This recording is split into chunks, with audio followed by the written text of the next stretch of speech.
Good morning, and thank you for joining the Vegas Chamber and Hopes for Prisoners workshop webinar. My name is Chandler, the event coordinator here at the Vegas Chamber. Before we get started, I'd like to go over a few features of this call. If you are using the desktop or mobile Zoom applications, you may type a question at any time using the question pane at the bottom of the screen. We will answer as many questions as possible at the end of the presentation. Likewise, you are highly encouraged to ask questions live. You may use the hand raise button at the bottom of your screen as we open up for questions. We will call your name and unmute your line. Please ensure you are unmuted on your end, and please keep questions brief so we can get to as many as possible. Now it's my pleasure to introduce Vegas Chamber President and CEO, Mary Beth Seawall. Thank you so much, Chandler, and it's great to see all of my friends today, and it's wonderful to have all of you on this great virtual event today. We're just so happy to have all of our friends from Hope for Prisoners, from Dieter, and from Workforce Connections. The Vegas Chamber is really proud to be a partner with Hope for Prisoners because of its extraordinary success in helping formerly incarcerated individuals develop their life skills so that they can go about rebuilding their lives. And this is March 31st. It is the eve of April, and April is important because, among other things, it is the month of second chances. And I think, John Ponder, we've all needed second chances in our lives. I don't think any one of us can say that we haven't needed a second chance. And so we're just so thrilled to have you all today, and we're going to get to you all in just a moment. Just have a couple of things I need to announce before we kick this off. I want to say thank you to our sponsors, because without them, we would not be able to have great virtual events like this. SCE Federal Credit Union is a great sponsor. The UNLV Executive MBA program is a great sponsor. And also Brownstein Hyatt Farber Schreck, led by Vegas Chamber trustee Ellen Schulhofer. So we want to thank all of our great sponsors. Also, just real quickly, want to highlight a couple of upcoming programs that I know you're going to be interested at the Vegas Chamber. On April 6th, that is the Vegas Chamber's Legislative Day. This is a signature event of the Vegas Chamber. We're going virtual this year because the state capitol is still closed, but I promise you it will still be an outstanding program. So go to vegaschamber.com to join us for Vegas Chamber Day in Carson City. Also, let's see, the Vegas Chamber is going to partner with Hope for Prisoners and Workforce Connections on a virtual job fair. That's coming up on April 22nd. So this is your opportunity to meet some of the Hope for Prisoners graduates. We're going to talk all about them today, and you'll get a chance to see them and get an idea of their skills and training, things that you're going to need for your operation. Also, last but certainly not least, Hope for Prisoners is going to host a second chance luncheon. That's going to be on April 30th at the Four Seasons. So this is an extremely special event because not only will it honor some of its partners, Hope for Prisoners, but the luncheon is going to be broadcast into several prisons so that those inmates also can hear the inspiring messages from the luncheon and know that there is hope for them as well. So we're super excited about that. Now I want to, without any further ado, introduce our great team of panelists today. First and foremost, my friend John Ponder. He is the founder and CEO of Hope for Prisoners. Hey, John, thanks for being with us today. We also have Guy Martin. He's the president of Martin Harris Construction. Thank you, Guy. We also have another great friend, Jaime Cruz. He's the executive director of Workforce Connections. Hello, Jaime. And then our friend Ron Fletcher, he's the chief of field operations at Dieter, which is the Department of Employment Training and Rehabilitation. Boy, what a power-packed. Good morning, Ron. What a great panel we have today. Thank you all so much for being with us. I want to get to all of us, all of you, I should say. But John, let's start with you. Tell us a little bit about the Hope for Prisoners program. You've been a partner of the Vegas Chamber for a long time now, and this is the month of second chances. Why is this so important? Oh, it is very, very important. First of all, thank you for being here. I love my partnership with the Chamber Workforce and with Dieter, and couldn't do it without the great employers like Martin and Harris. I'm so grateful that Guy Martin is here. This is a very important time right now in our country as we're celebrating the month of second chances, as our organization works with men, women, and young adults that are exiting different arenas of our judicial system, looking to enter in that second chance. that second chance, that opportunity to get reconnected with their family and reconnected inside the workforce. So what our organization does is work with these men, women, young adults to make sure that we're providing them with the tools that once they get released and get inside the workplace, we effort to make sure that they're soaring like superstars inside that workplace, creating assets to businesses and not liabilities, and just have had tremendous success over the last 10 years. But again, could not do that without the unprecedented partnerships that we built up here in the community. You know, John, I know that you and Hope for Prisoners has garnered a lot of national and global attention from the White House and so forth. And you're also looking at using your model as a model across the country. What's different about Hope for Prisoners that makes your organization stand out and so successful? Right. You know, one of the things that we attribute that to, and again, I use the words unprecedented partnerships, bringing together partnerships, everyone from the judicial system to law enforcement to employers to other social service providers. If we all work together to make sure that the person that are returning back to our community, they're going to be extremely successful and not go back into the prison system. And one of those partnerships is Las Vegas Metro Police Department, and they actually work with you and they speak at your graduations a lot. Yeah, that is correct. It's something that we're very proud of. It's something that other jurisdictions across our country are looking for us to replicate that model, because Mary Beth, never before in the history of reentry, nowhere on this planet has law enforcement gotten this involved in mentoring and training people coming home from our prison system.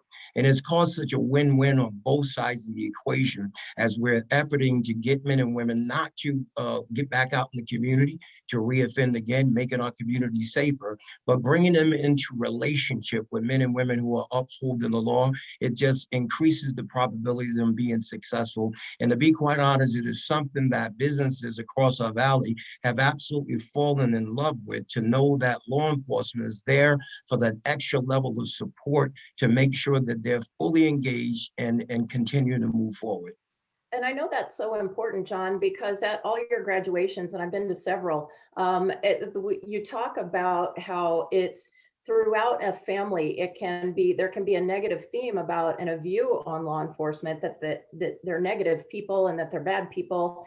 But the theme that you promote throughout your graduations, throughout the classes and the entire program is when we say, so-and-so officer from Las Vegas Metro Police Department, everybody says, our friend. That's right.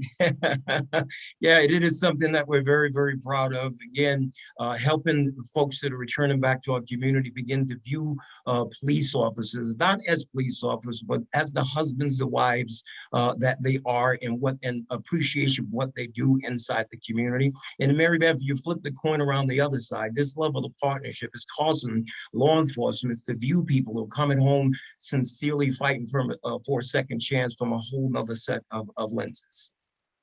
All right. Well, John, this is just an amazing program. And I want to switch gears to Guy Martin now. He's the president of Martin Harris. Guy, I know your company has hired graduates of Hope for Prisoners. How did your company get involved with this program in the first place?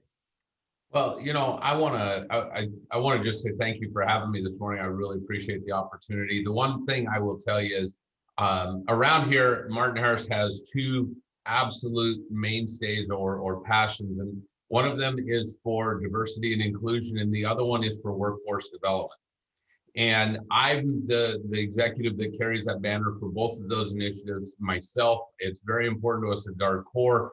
And I was doing a whole bunch of speaking about workforce development, because my belief is that workforce development's biggest struggle is making people employable, right? It's not about an unemployment level as much as it is an unemployable level. And so when I would do these talks and I would have these conversations with people, and John and I have laughed about this a lot over the last few years, is every single time somebody says, well, do you know John Ponder? Do you know the Hope for Prisoners program? Do you know anything about, I mean, you have to meet this guy. How do you not know John Ponder? And the last one, I think, was Tommy White from the Laborers Union. He actually got right on me after a meeting in my training room and says, "You have to meet this guy." And the glorious part is John and I in our very first meeting, we spent more time talking about faith and family than we did the program. And we're like-minded guys. We're like-minded missions. We're like-minded in many, many ways. And it made the partnership absolutely easy. He asked me to speak at one of his Tuesday night huddles. I came over there. There were probably 40 or 50 people in the room to speak to them that night. And this is back when you could still be in the same room with people. And what absolutely struck me was the unwavering ownership of the challenges that his graduates had faced. They didn't blame anybody. They owned it. And in life, every successful person I've ever come across, in every vocation I've ever crossed, if you own the challenges in your life, you are successful. You can then stand on them and move forward. When you don't own them, when you blame other people, you blame the arresting officer, you blame the person that drove the car, you can never stand on that and grow. And Hope's program, coupled with, this cannot be said enough, the aftercare that they are provide for their graduates, there's nothing like it anywhere. And when I saw the ownership, I met the man. The partnership was very, very, very simple. The partnership was less than a technicality. Well, and I know, John, or Guy as well, that you know, some companies that I've spoken with have expressed a little bit of, you know, concern about potentially hiring someone who's formerly incarcerated. How has that gone at your company, and was there any apprehension among your team? So I am, as the president of the company, I set that tone right from my chair, and I had zero apprehension. Candidly, I flipped the script on the entire thing. If you've been incarcerated, you've served a sentence, you have had to live within rules and parameters and boundaries and follow directions from people that you don't always like or care for, but you have to perform within a set of limits. In the construction industry, because of safety, performance, and production, you name it all, it's absolutely imperative that you get people that can work within instructed boundaries. And you can say whatever you want about what landed the person in that situation. The fact of the matter is, if they're coming out of it on the other side and they are in a program like Hope for Prisoners, they have learned to master the art of staying within the boundaries. They show up, they pee clean, they don't fight, they follow the rules. That's all our industry asks for. That's all most industries ask for. But, you know, I have no apprehension as to their past because they own it. During the interview, they looked at you and said, well, you know, I had nothing to do with that. I was only driving the car and I didn't commit the crime. I only drove the car. You're not owning it. That means right from the get-go, you are not able to stay within the boundaries of owning what you did. And that's not tolerated from Hope for Prisoners. So I don't have to worry about somebody that's not following the rules and can't stay within boundaries and doesn't take direction and follow instruction. If you made it through and to his program, you've got what it takes to keep a job. Self-confidence is what these folks are needing more than anything, is the people to believe and invest in them. And we're very proud of our partnership and have some great successes within our organization. I want to hear about those in a second. Do you know how many Hope for Prisoners graduates you've hired? So currently, I believe we've hired 4 through workforce reductions and other opportunities that have come their way. We have 1 in the field and 1 in our office, and you know, they're hardworking. I tell people at a trade level, your job is very, very simple. Be the most sought after talent in the entire pool. And our folks have certainly worked hard to keep the Hope for Prisoners graduates working. You know, we're in a kind of a struggling market. I know this isn't any economic dialogue, but you know, things come and go. And I had a debrief meeting just last week to go through this program and the one where also the pilot program with Workforce Connections on for youth offenders coming out of the juvenile detention program. And I wanted an update, and it's an absolute mandate from my chair that we stay engaged with Hope for Prisoners and that we keep their folks employed here. This is a spot where the best of the best should come to live. And it doesn't matter your history, it only matters your future. Wow. Okay, that's great. Well, I know that you've been a great partner to Hope for Prisoners and the Vegas Chamber as well. So I really thank you for all of that. I want to switch gears for just a second. There are a lot of resources. So Guy, you talked about the actual employees and the talent pool. There are also a lot of resources and benefits that help second chance employers. So I want to turn our attention now to two workforce experts. We have Jaime Cruz of Workforce Connections, and we also have Ron Fletcher from Dieter. And so thank you, gentlemen, for joining us as well. Ron, let's go to you quickly. Why does Dieter believe in the Hope for Prisoners program? You're muted, sir.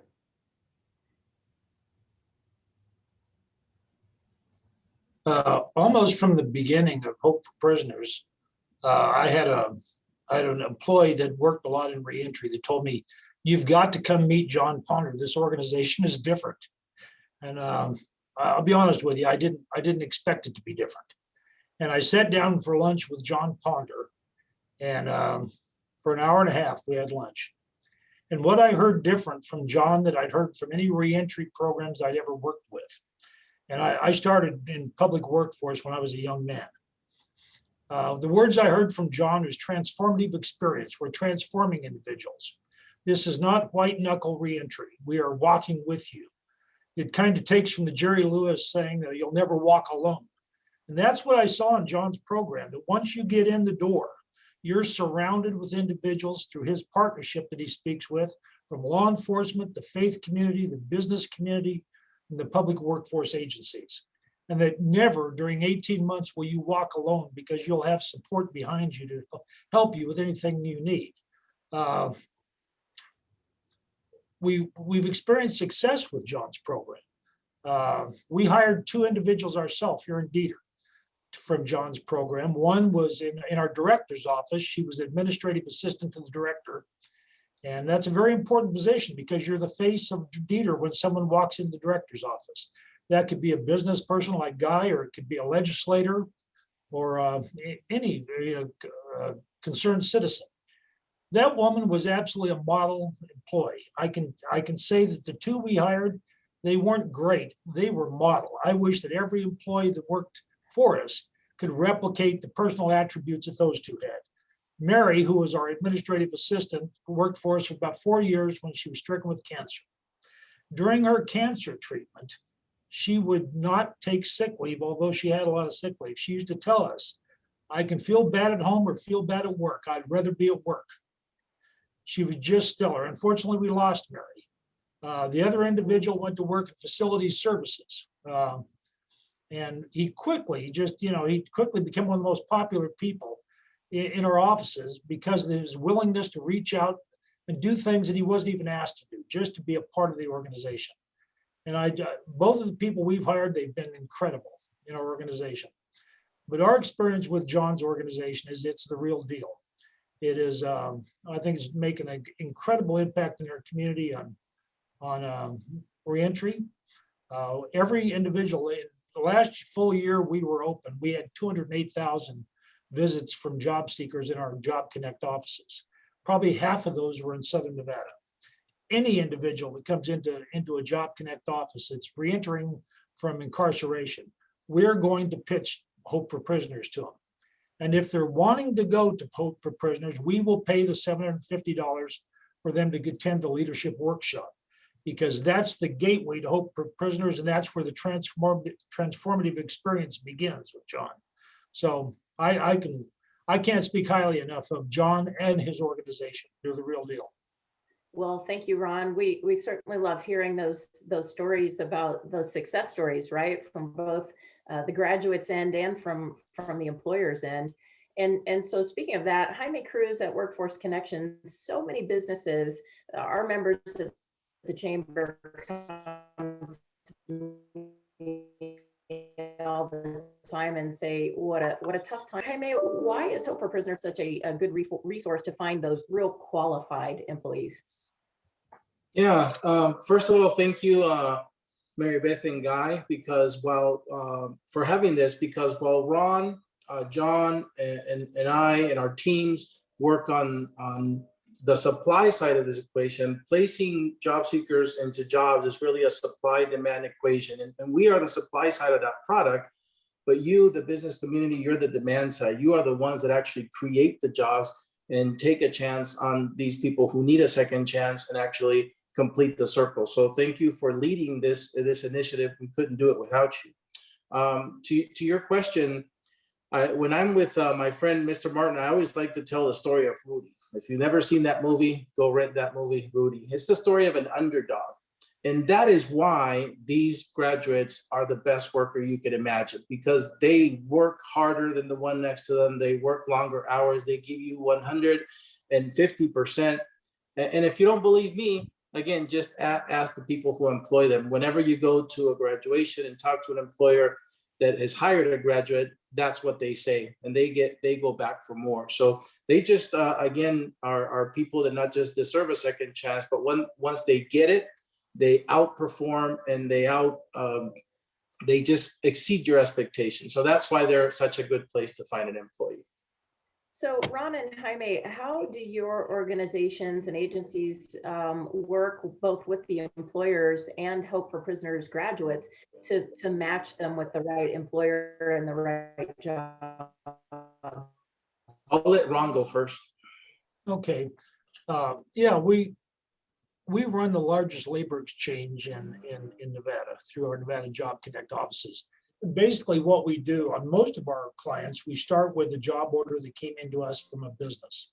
Somebody that says, I'm looking for an individual with this skills and experience.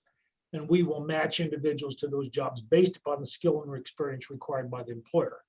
But in regard to the individuals in reentry, we have job developers that are looking at those jobs and trying to match them specifically for individuals in reentry status.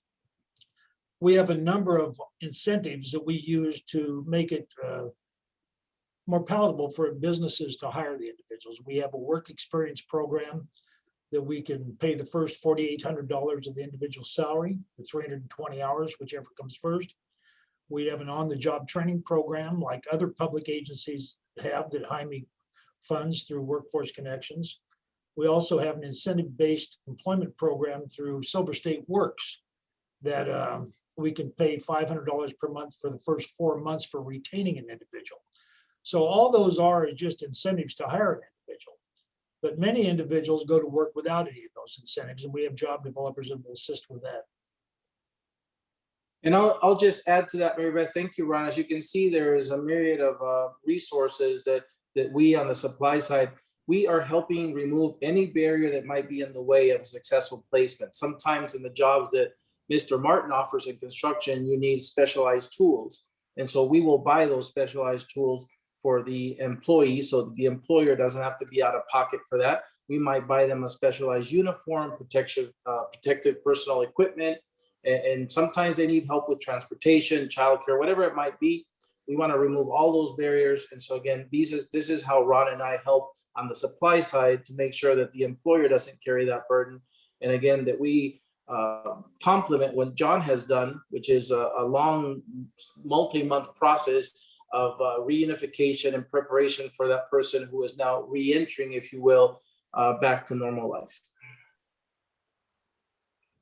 Well, and at the Vegas Chamber, we are, one of our main priorities is to connect our members with the graduates. And of course, we want to encourage our viewers today to ask questions, whether it's in the chat or if you want to get on and unmute your microphone. We would love to hear from you personally. So I want to encourage you to do that. But John, I know you and I have known each other for a few years now, and we talked several years ago about opening up your program to Vegas Chamber members and of course, any members, really, any businesses throughout the entire state. How do you go about working with employers to connect them yourself through Hope for Prisoners? Right. So just as Ron had indicated, we have a team of job developers that go out and have conversations with employers to just show them the tremendous benefits of hiring folks that are coming from our program. And that conversation might be the on-the-job training, the tax credit, the federal bonding, and then they work very closely with those businesses to see what is the need with inside that company.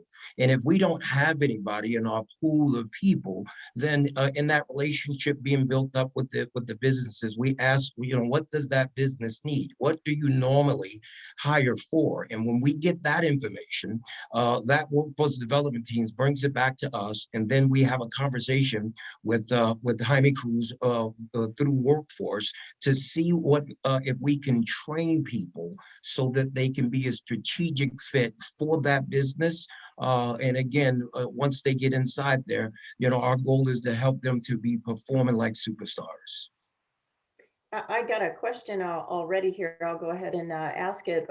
Folks are wanting to know how to get in touch with you, John, or how do our employers or hiring managers get in touch with you to start the process of hiring a graduate?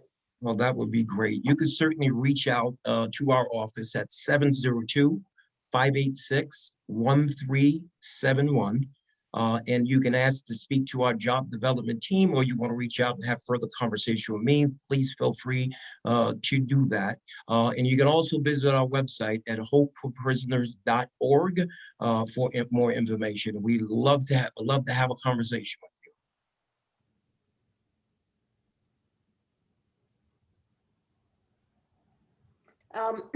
You've hired 3 or 4, you said, employees. How has your team embrace the second chance employees? I like to tell a story because not everybody's perfect, right? There is a term that John's group uses that talks about recidivism and repeat offenders. His statistics are undeniable. People that go through his program, much, much less reoffending. We had a situation with one of our Hope members that came to us that everybody, and I will tell you this, his folks have performed to a level where I have my field people coming to me saying we got to pay him more money. They will typically enter our crew making a few dollars less than our static guys that have been with us a long time. And look, one of our fifth core value is to make sure that we provide opportunities for our associates and clients to reach their goals. And so these opportunities are laid in front of these folks. And I got my field staff coming to me going, I feel bad having this person working as hard or harder as the guy next to him and not making the same money. So we've uprighted and right-sized their salary on a few occasions. But in this one instance, one of John's folks didn't show up for work. And after the third day, I ended up with my director of field operations, my number 2 guy over 3/4 of my staff in my office going, this isn't right. Something's wrong. And literally my staff broke up into teams and started calling hospitals, started calling around, trying to find out what was going on, working with John's staff to find this person. This person tripped and fell, and he had a little issue, and he ended up finding himself back in jail. But in that moment, I got that glimpse of the question you asked me. How is my staff, how have my associates reacted to the second chances deal? Like family. It was not okay that we did not know if this person was okay. And from my personal assistant, Carolyn, to Leah, who helps our field ops guys, to the superintendent and my field operations guys, everybody was looking, everybody was calling. I was texting John, we just want to know he's okay. And I think that story kind of tells the way our folks have embraced and poured into the folks, into the program. Well, and I think that says a lot about your leadership, Guy, but it also says a lot about the team that you've assembled at Martin Harris, and then also the caliber of the graduates that come from the Hope for Prisoners program. And speaking of the caliber of those individuals, John Ponder, I've been to some of your graduations, and I seldom leave there without having shed at least a tear or 2 or more. And you've had a lot of great speakers, but the ones that have made the most impact on me personally have been some of your graduates themselves when they talk about what they've had to overcome and how they've done it and the support of their family. Can you tell us a little bit about maybe a story that comes to mind about some of the ones who stand out a little bit more? They all stand out, but can you talk to us about the people? Sure, absolutely. I have one graduate in particular, and there are hundreds of them, but I just told this story yesterday. There was one young man who spent 10 years inside Nevada Department of Corrections. And he come home about 3 years ago, and he was just looking for just any kind of regular job. Be grateful for that. But we sat down and had a conversation with his case manager. His case manager began to explain to him the importance of and the value of education. So we're able to get him a job, but he also got so motivated, he began to take college courses in the evening time. So we sent them over through our partnership with Workforce Connections. We sent them over to our other collaborating partner in the College of Southern Nevada, and he began to take some maintenance courses in the evening time. He completed that course, and then we were able to shift him into a maintenance position to where, here it is, 2 years later, he's doing phenomenal. He and his wife were able to get their children back, and what a gigantic payday for me when it was that when they finally got their kids back and they're living in their home, and each of them driving cars. We helped create a two-family income for that household, and today they're living levels of life that most people want to dream of. They're living a dream and excited about getting up every single day and going to work and working hard and earning the things that they have. But we could not do that without, again, our partnerships and those businesses that are in the community willing to give people a second chance. Well, John, and I know this all is a passion for you and it comes from your heart. I'm going to put you on the spot for a second and ask you to tell us about what's your why? Why are you doing this, and what's your background? Yes. So thank you for Mary Beth is always putting me on the spot, but I live my life as an open book. The reason why I'm so passionate about Hope for Prisoners is because this was birthed out of my own personal experiences. I was a guy who was coming in and out of the system since I was 12 years old, in and out of different jail systems and prison systems, battled with a horrendous addiction for a very, very long time. And on my last prison sentence, I stood in the prison cell and I prayed to God. I had this unshakable sense that I know that life has to be more than the last 37 years that I was living. And if somehow something was different, but I never knew what that difference was, I asked God to step in and turn my life around. And he did, sent me on a 180-degree turn in another direction. And then out of that, God has dropped this mantle on me to turn around and help other men and women who were facing those same challenges that I had to face my entire life, to do everything that I possibly can to remove the barriers that are preventing them from being successful and to help to escort them up into a next level of life. Well, John, you're just an inspiration to all of us, and we're all your biggest fans, I think. And congratulations on your pardon. Again, I believe was that last year, or I've lost track of time now. It was August 24th of 2020, and thank you very much. Well, you are so deserving, and we're so proud of what you've done personally. Your family is amazing. Your organization is amazing. And we just can't tell you at the Vegas Chamber how honored we are to work with you. And again, I want to encourage all of our members, everybody watching today, to be like Guy Martin at Martin Harris and look into John's program.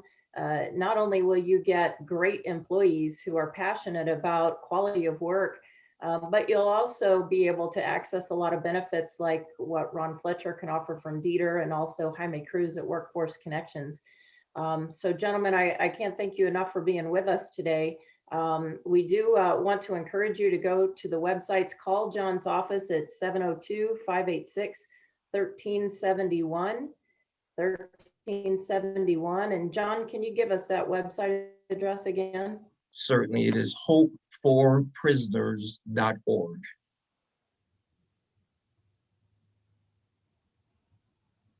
All right, very good. We just want to thank our sponsors again today, SCE Federal Credit Union, the UNLV Executive MBA Program, and Brownstein Hyatt Farber Schreck. We could not put on these programs without their great sponsorship and support.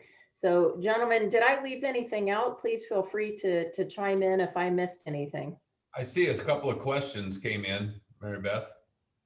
Is Chandler going to facilitate? Oh, excellent. Great. Actually, yeah, they just popped into my window. This one is for John. How many employers do you need to partner with to fully employ all your graduates? What a great question. That's from Yeah, that Segala.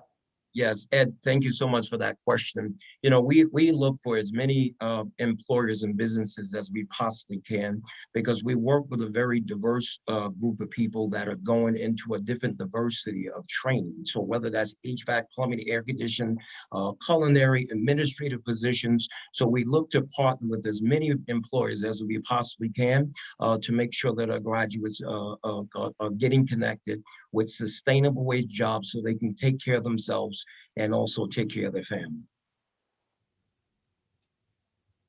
And John, we have another question.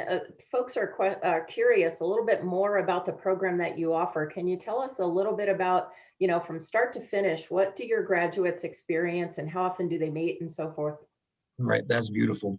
So the beauty of our organization is that we begin to work with incarcerated people up to 18 months prior to them being released. So we go into the system early on, we start developing relationships with them. We do assessments with them, needs assessment, risk assessment, things of that nature. And out of that, we develop a plan. We develop a plan whether a person's going to go into that educational track to go over to our partners over the College of Southern Nevada, or whether they want to enter into vocational training, so that we can make sure that we can, you know, provide them with that as well. And our relationship with the participants starts early on, but the rubber begins to hit the road once they get released, and that's where we come in. In that 18-month process where we're with them, we want to surround them with the whole plethora of training. So we do the leadership training, the emotional wellness. We make sure that we're providing substance abuse treatment for individuals who may need that.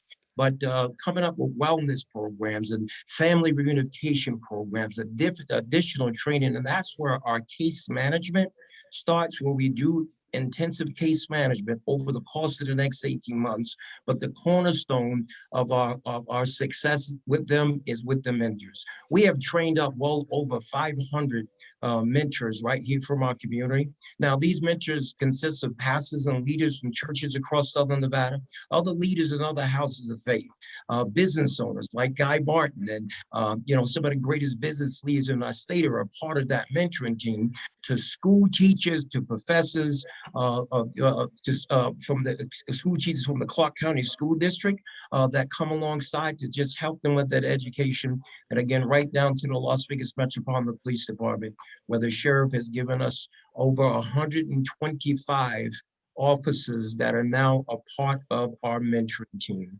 And the one big thing that I want the business to understand is when you hire someone from Hope for Prisoners, you're not just hiring them, you're hiring this entire army of people that are going to be with them over the next 18 months to make sure that once they get inside your workplace, you know, our goal is to make sure that they're in there soar like superstars, because their success within those businesses are going to open up the doors for the next folks that are going to be coming through. So we all take a vested interest. We come together, and I'm so proud of what we built up here in the great state of Nevada, right? That other jurisdictions across the country are looking for us to replicate those models because of the success that we've had in helping businesses be successful and meet those workforce needs, getting individuals reintegrated back into their family. And then our ultimate goal is to help them to be a stand-up leader inside our community with an overall goal of them never, ever, ever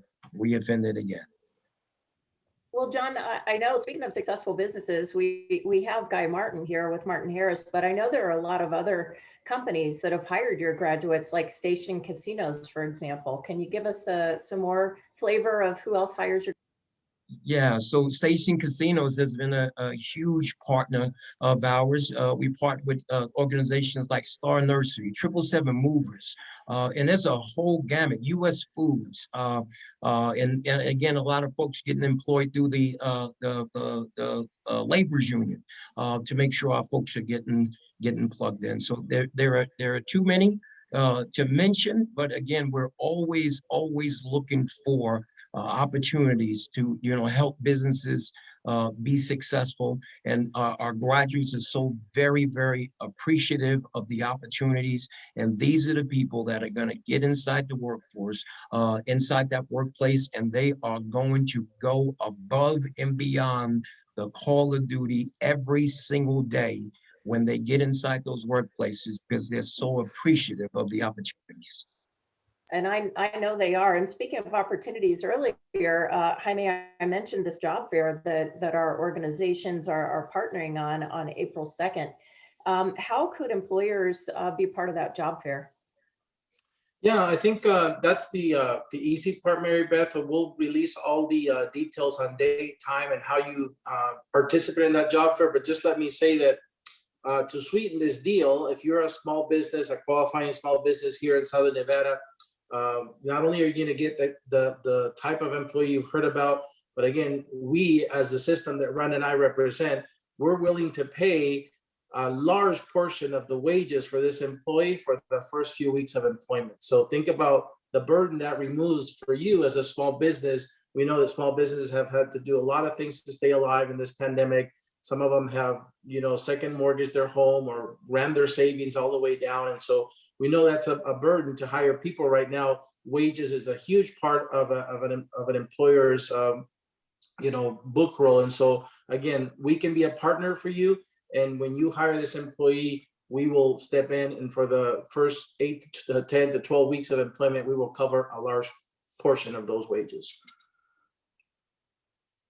That's an amazing benefit. I want to make sure that everybody understands, not only do they get a great employee from a Hope for Prisoners program, they get tax benefits and so forth. But Jaime, now you're telling us number 3 is that Workforce Connections is going to pay a portion of their salary. It doesn't get much better than that, does it?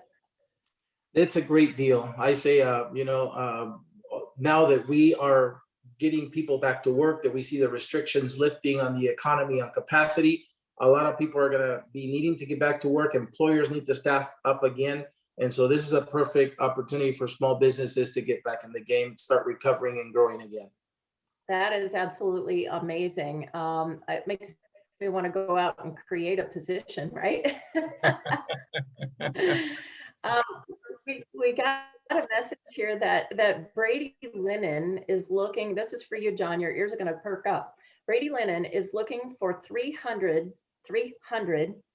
production workers and employer. They are seeking to hire through Hope for Prisoners, and they are all about second chances. Does that get you excited or what? It gets me so excited. I want to get up and run around the room right now. And I'm so grateful that our workforce development folks are on the call. So I know that the minute that they get off here, somebody might be on the phone with Brady Lennon right now. That is such a awesome opportunity. Thank you for bringing that to our attention. And we will make sure that we follow up with that. Oh, well, absolutely. Just want to make sure I get all the questions in. People are really curious, John, about Hope for Prisoners. In addition to employers hiring your graduates, what other support do you need from the community? That's a great question. Right. Well, the opportunity to provide second chance for our folks, that is just really, really huge, right? Because we know that them getting a good sustainable wage job or employment is something that is going to decrease the probability of them going back into the prison system. The other thing that we are always looking for, we stay in mentor recruitment mode because mentoring is such a huge component of what it is that we do. And then let me put my CEO hat of a nonprofit organization. We are always looking for opportunities for funding. Right. So any of those 3 things, we are just, we be extremely grateful for it. And for those folks that are making those investments, you're not only invested in the lives of the people that we're working with, but you're making an investment into our community. because the overall goal of the organization is to get them out in the community and never reoffend again. Then together we're building a stronger, safer community right here in the Vegas Valley.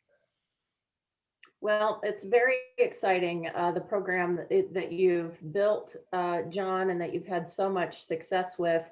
And Ron Fletcher at Dieter, we appreciate you and your engagement with us as well, and Jaime Cruz at Workforce Connections, and of course, Guy Martin at Martin Harris. April, starting tomorrow, April 1st, is the month of second chances.